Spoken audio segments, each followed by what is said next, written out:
Hello, good morning, students. Please subscribe the channel, drop a like, share, and comment. This is Progressive Monthly Magazine 2025, exercise number 11 on the speed of 100 words per minute. Start.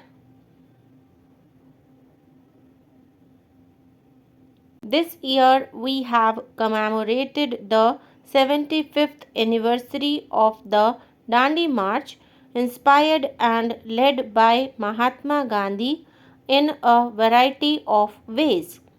Thousands of admirers and followers of Gandhiji from India and overseas reenacted the famous Dandi March.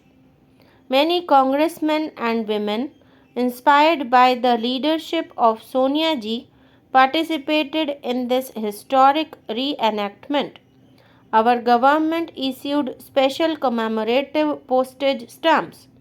I am very happy that today we meet here to issue special commemorative coins. I compliment my colleague, the Finance Minister, for the initiative he has taken in this regard. We all salute Mahatma Gandhi for the courage of his conviction and the power of his symbolism. Holding up a feast of salt from the soil of Mother India, Gandhiji made British rule unpalatable.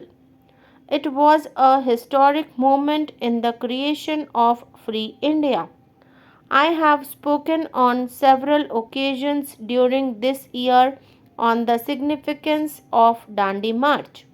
The Dandi March was not only a march for independence, it was also a march for the uplift of the poorest of the poor, the emancipation of women and their empowerment, the removal of untouchability, the assertion of the right of our people over the natural resources of which they are the inheritors and owners, the establishment of unity of people professing diverse faiths, and, above all, it was a march for our spiritual regeneration.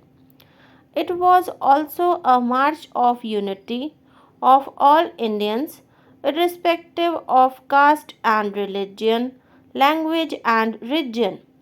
The inclusive nature of our national freedom movement created the foundation for our inclusive democracy, of which we are justly proud. By following Gandhiji's life and deeds, by recapturing the spirit of his ideas, like Dandi March, we can build the India of Gandhiji's dream, an inclusive and prosperous India. In celebrating the anniversary of the Dandi March, we must remember that our leaders wanted to free us from foreign rule and from a mindset of dependence. They wanted each one of us to stand for our own rights and take pride in our being Indians, the children of Mother India. The idea of self reliance is important even today. However, self reliance does not imply pursuing a policy of exclusive. It does not mean cutting ourselves away from the world.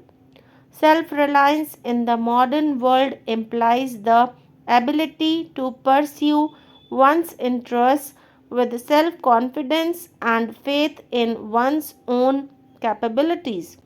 Let me begin by expressing my sincere gratitude to my leader and to each one of you for this interaction. We are here to take stock of the implementation of some key promises we made to the people while seeking their mandate. We were returned to power at the center not just on a wave of resentment against the NDA but equally on a wave of hope and faith in our ability to provide a government that cares. It was a positive vote for a secular and liberal government, a forward looking and modernizing government, an inclusive and transparent government. I am pleased to report that in the 16 months that the government of the United Progressive Alliance has been in office, we have implemented nearly three-fourths of the commitments undertaken in the National Common Minimum Program. The most important contribution of our party in government has been to bring the nation back to the politics of moderation and the economics of equity and development.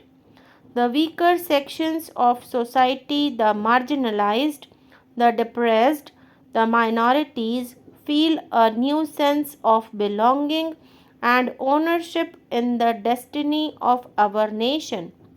We have taken several steps to empower scheduled castes, scheduled tribes, minorities, women, children, the disabled, senior citizens, and people living in the far reaches of this vast land. A bill to provide for reservation of posts in civil services has been introduced. We have taken several steps to ensure that commitments already made in respect of the empowerment of scheduled castes and scheduled tribes are fulfilled in a time bound manner. A group of ministers on Dalit affairs is monitoring our efforts to promote the welfare of scheduled castes. The Department of Personnel is closely monitoring fulfillment of quotas in government jobs at the center. I urge state governments to also pay special attention to fulfillment of commitments to Dalits and tribals at the state level.